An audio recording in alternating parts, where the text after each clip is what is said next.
A very good evening and a warm welcome to Thursday night's edition of Primetime News with me, Salima Shimwe-Feleni.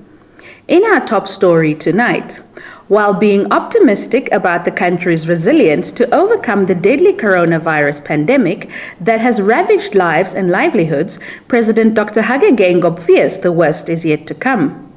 Predictions from the COVID-19 task team are that infections and death rates are likely to double in the next 2 weeks if the public does not adhere to mitigation measures put in place to curb its spread. The president warned that the country reached a critical moment in the fight against COVID-19 as the number of new cases per day has more than tripled since the first week of June, from an average of 507 cases per day to the current average of 1,789 cases per day.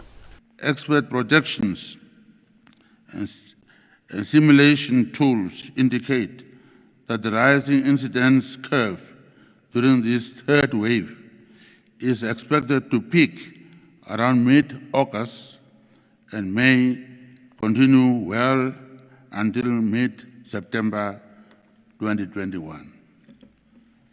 The darkest hour of the night comes just before daybreak.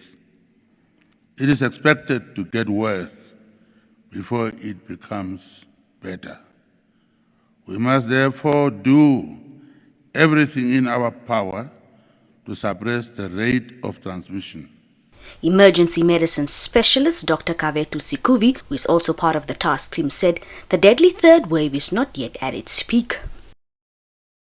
Still on COVID-19, the Health Ministry is in the process of constructing infrastructure for an additional 292 beds to serve as COVID-19 isolation hospitals in Windhoek and Oshakati to enhance access to medical care for those who will need it most. Namibia currently faces rising cases of COVID-19 infection, with hospitals running out of bed space for COVID-19 patients. Minister of Health and Social Services Dr. Kalumbi Shangula on Wednesday announced that they've commenced with work to increase the number of isolation beds to 2,024 countrywide from the current 1,732 isolation beds in both the public and private sectors. In the next few weeks, government will commission 2 field hospitals in Windhoek and Oshakati with a capacity of 70 and 40 beds respectively. Another building at Katutura State Hospital Complex with a capacity of 46 beds and the Katutura Hospital Nurses Hall have been repurposed and will also be opened soon for use in the coming days. Another 100-bed unit will be constructed at Katutura Intermediate Hospital.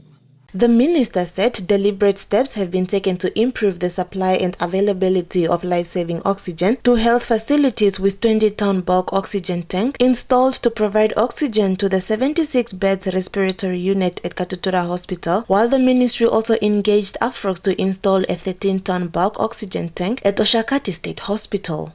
The existing bulk oxygen tanks at Tsumeb and Walvis Bay State Hospitals, with a capacity of 6.5 ton each, will also be filled as required to ensure adequate care. A new gas generating unit with a capacity of producing 370 liters of oxygen per minute was installed at the Windhoek Central Hospital last week to supply the dedicated 15-bed COVID-19 intensive and high care unit.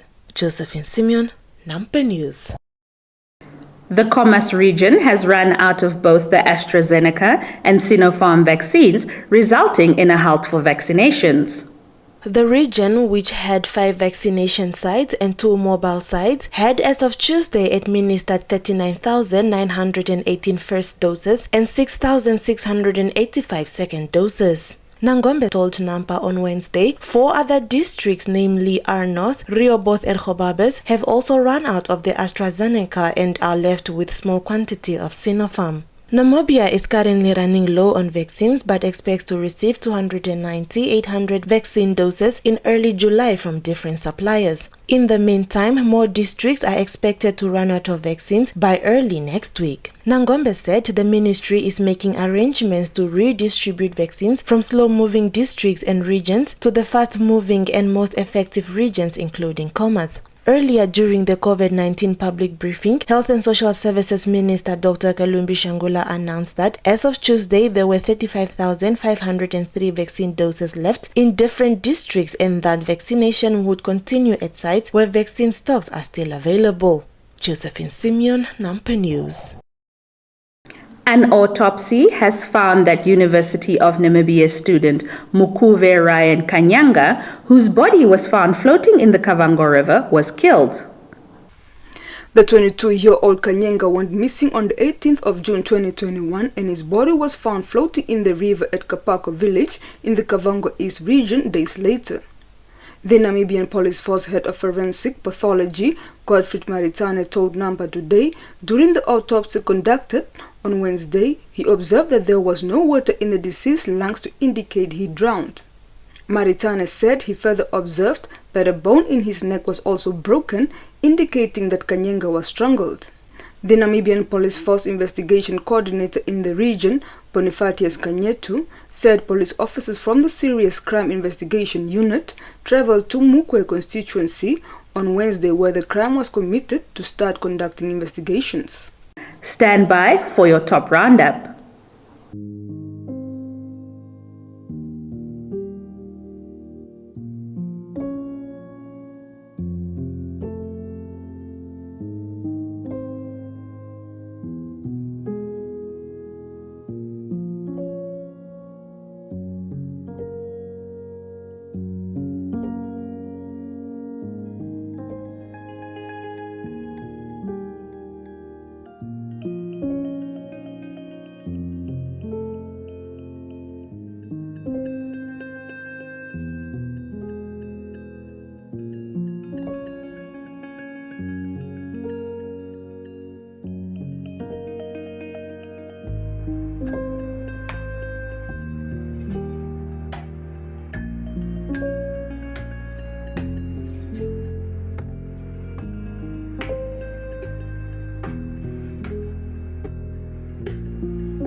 And now, a look into the world of business and economics. Trans-Namib Chief Executive Officer Johnny Smith was nominated as president for the Southern African Railways Association. Trans-Namib, in a statement shared with the media on Wednesday, said the nomination took place on Tuesday at the first Southern African Railways Association SARA meeting this year, and Smith will hold the position for a period of 12 months. Smith, in his inaugural speech, thanked the board for their confidence in his abilities, adding that as an association, SARA needs to push the agenda of rail in the region. SARA president said, railways need to evolve, the rail needs to achieve its full growth potential to make it faster, more punctual, efficient and reliable, and to achieve all that, rail services need to be custom-driven. This is the key to success in both freight and passenger transport. The corridors form the backbone of the railway network and therefore it presents a major opportunity for railway operators to increase its market share. He said, challenges facing the rail industry across the Southern African Development Community region are among others in the inequity in terms of developing the infrastructure of the rail industry versus other modes of transportation. The Xaras Regional Council Chief Regional Officer, Beatus Kasete, has been suspended from his position. Chairperson of the Council's Management Committee, Joseph Isaacs, today responded to the Namibia Press Agency that he could only confirm the suspension but not go into detail. Isaacs said the decision to suspend the CRO was a resolution taken by Council during a special Council meeting that took place last week. The chairperson added, At this moment, I cannot go into detail as I have not given a written letter to the CRO yet, and if I give him the written letter pertaining the reasons why he is suspended, it will be made public. I will do injustice to him if I go into the details of his suspension while he is not aware of those reasons. The suspension is for 4 months or it can be less than that. Kasete said today, I was informed verbally that I'm suspended, but I have not received a letter of suspension yet. I can confirm that I'm suspended as of 25 June 2021, and I cannot say until when it is. When I get the letter, I will know. It's time for the Economics Roundup.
That's all the top news we had for you this evening. Kindly stand by for tonight's sports update with Shalva Wells.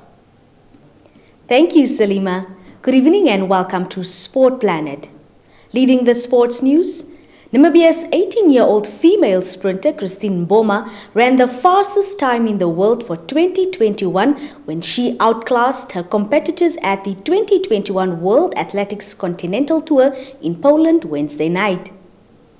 Mboma improved her world under 20 400-meter record from 49.22 seconds to a stunning 48.54 seconds in Bydgoszcz, Poland.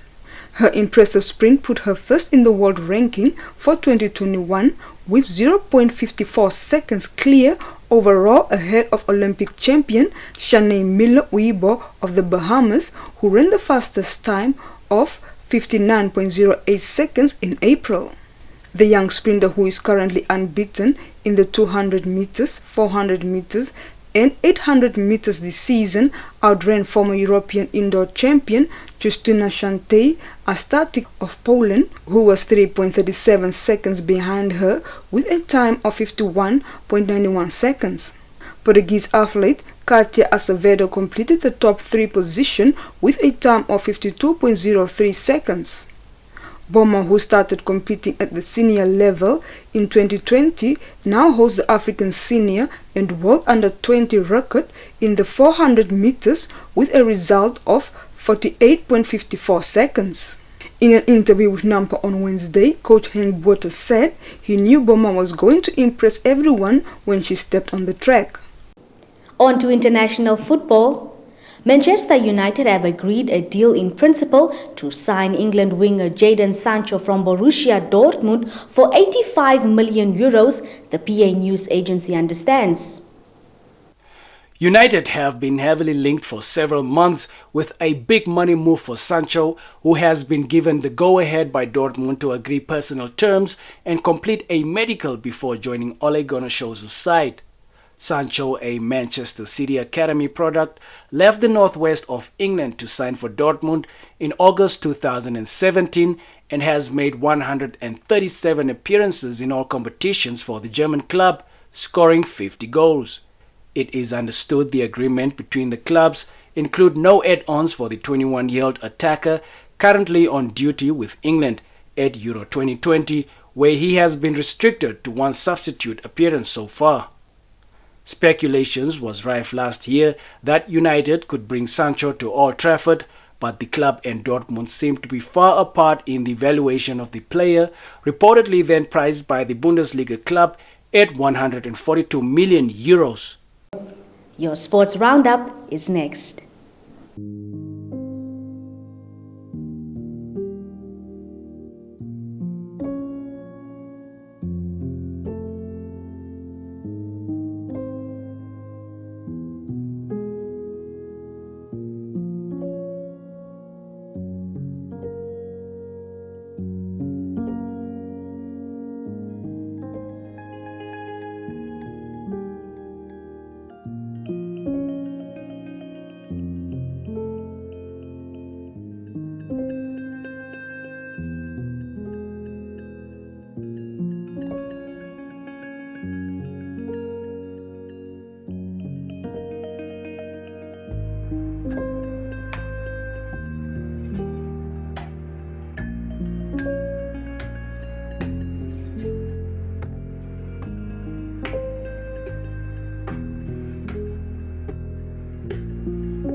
That's all the news we had for you this evening. We thank you for tuning in. As always, give us a thumbs up and share.